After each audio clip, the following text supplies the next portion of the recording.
Anak-anak, kita jumpa kembali dalam pembelajaran jarak jauh melalui media YouTube untuk mata pelajaran IPA kelas 8 semester 1. Kita akan membahas tentang pengungkit yang merupakan lanjutan bagian dari pesawat sederhana. Pengungkit atau tuas. Bagian-bagian dari pengungkit. Lihat gambar. Kita sering menemukan alat ini dalam kehidupan sehari-hari. Ada beban yang berwarna hijau. Beban adalah memiliki satuan Newton karena dia memiliki berat. T atau tumpu. Kemudian gaya kuasa disingkat dengan huruf K, yang mana gaya kuasa memiliki satuan Newton. Jadi, kalau untuk mengangkat beban, kita harus memberi gaya kuasa ke bawah pada gambar model pengungkit tersebut di atas. Nah, T sampai B disebut sebagai lengan beban.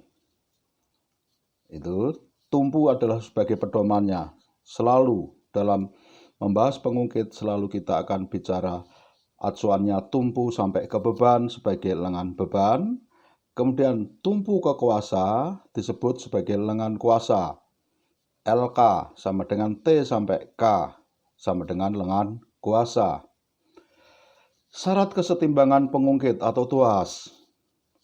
Beban kali lengan beban, B kali LB, sama dengan kuasa kali lengan kuasa. Nah, ini harus kalian ingat dan hafalkan. Ini adalah rumus kesetimbangan pengungkit. Beban kali beban sama dengan kuasa kali lengan kuasa. B kali LB sama dengan K kali LK.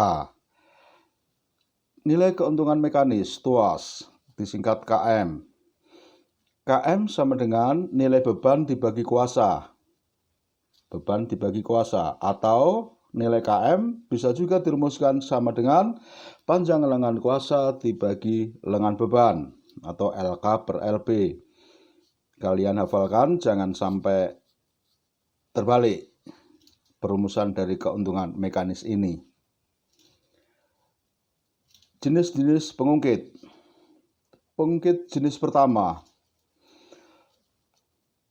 Bila tumpu di antara beban dan kuasa, maka dia masuk jenis pertama dengan formasi B, T, K. Lihat gambar seperti penjelasan awal tadi, beban, tumpu, kuasa. Nah, alat-alat apa saja yang termasuk dalam pengungkit jenis pertama dalam kehidupan sehari-hari? Gunting. Ini beban, ini tumpunya, ini kuasanya. Kuasa adalah tempat memberikan gaya atau tempat tangan kita di mana akan memegang, bekerja dengan benda tersebut. Tang, tumpu, beban, tumpu, kuasa. Catut, beban, tumpu, kuasa. Penjepit kertas, beban, tumpu, kuasa. Penjepit aki, beban, tumpu, kuasa. Pukul besi yang sebagai pencabut paku, beban itu adalah celah di mana kepala paku masuk. Tumpu, kuasa, kita akan menarik kuasa itu ke kanan dan paku akan tercabut. Ini adalah alat-alat yang termasuk dalam pengungkit jenis pertama. Yang kedua, pengungkit jenis kedua. Beban di antara tumpu dan kuasa dengan formasi T, B, K. Lihat gambar. Di mana tumpu? Inilah tumpu, beban berwarna hijau. Di mana kuasa? Tentunya ini kuasa untuk mengangkat beban. Alat-alat dalam kehidupan sehari-hari yang masuk pengungkit jenis kedua. Pembuka tutup botol, tumpu, beban, tumpu nanti ada terletak di atas tutup dan beban ada di pinggir tutup. Kemudian ini kuasa, kita angkat ke atas maka tutup botol akan terbuka. Gerobak dorong satu roda, tumpu, beban, kuasa.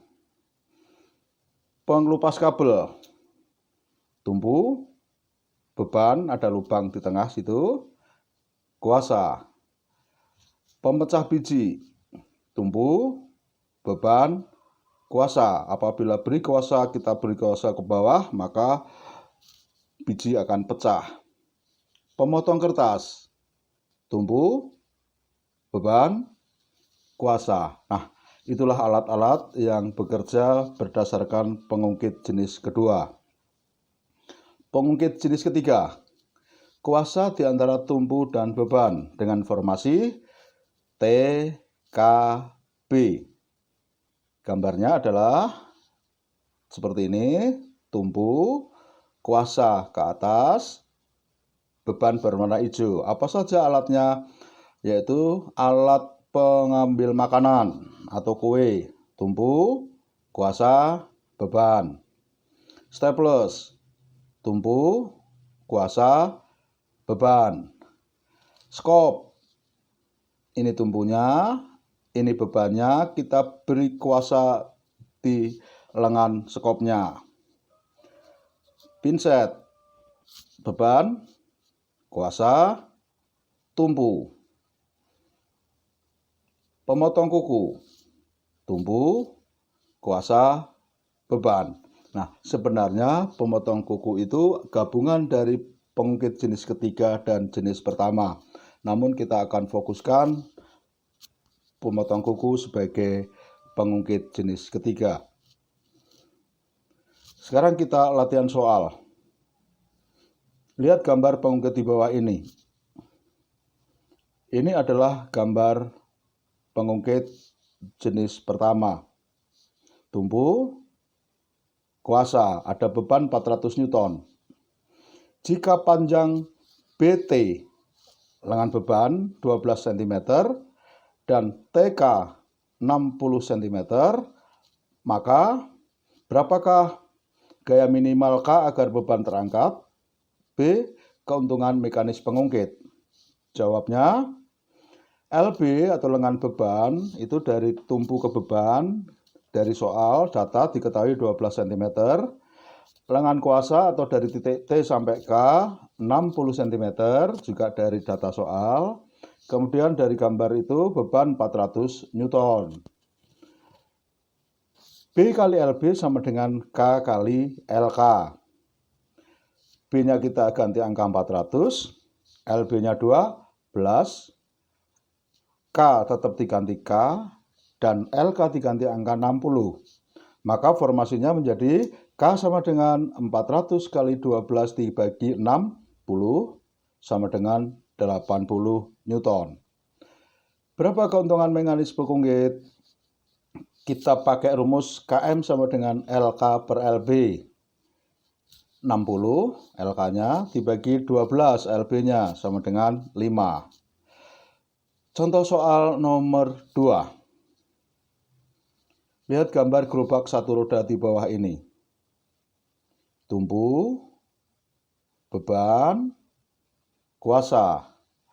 Kemudian ada lengan beban dari tumpu sampai kuasa.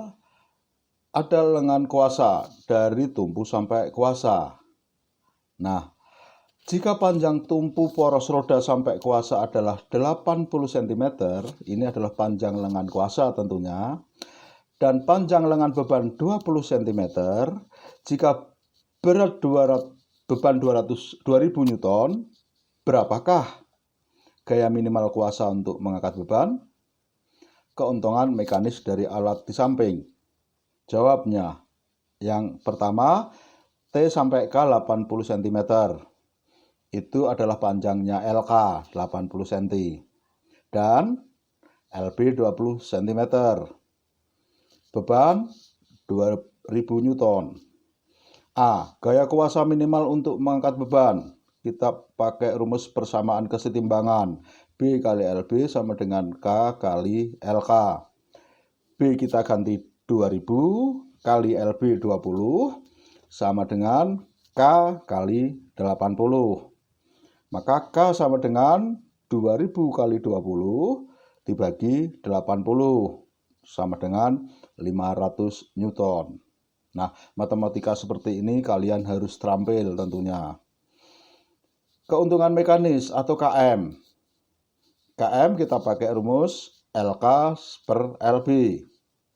LK kita ganti angka 80, LB kita ganti angka 20. 80 per 20 sama dengan 4 untuk keuntungan mekanis tanpa ada satuan. Sekarang contoh soal yang terakhir, nomor 3.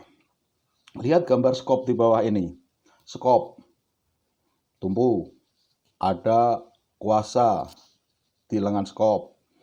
Kemudian ada tanah itu sebagai beban. Nah, panjang T sampai K atau lengan kuasa. Terus kemudian panjang T sampai B disebut sebagai lengan beban. Jika berat tanah yang akan dibuang 160 Newton, panjang lengan skop 120 cm, itu berarti sama dengan juga T sampai B, dan jarak tumpu ke kuasa 60 cm, maka berapakah A. Gaya kuasa minimal untuk melempar tanah dari skop. B. Keuntungan mekanis dari gambar. Jawab, B sama dengan 160 Newton bebannya. Panjang lengan skop adalah panjang LB atau T dari T sampai B 120 cm. TK atau sama dengan lengan kuasa sama dengan 60 cm. Gaya kuasa minimal untuk melempar beban. B kali LB sama dengan K kali LK. 160 kali 120 itu mengganti angka B dan LB sama dengan K tetap ditulis K kali 60. Persamaannya menjadi K sama dengan 160 kali 120 per 60. Itu kita coret 120, 60 kita coret menjadi 2 dan 1. Sehingga 160 kali 2 sama dengan 320 Newton. Berapa keuntungan mekanisnya? KM sama dengan LK per LB. Dan sama dengan 60 dibagi 120 sama dengan 0,5. Demikian anak-anak materi tentang pengungkit, dan bila belum jelas tentang contoh soal bisa kalian ulang untuk melihatnya kembali. Setelah itu kalian kerjakan soal online yang ada di Google Classroom. Selamat belajar dan salam sehat selalu. Terima kasih.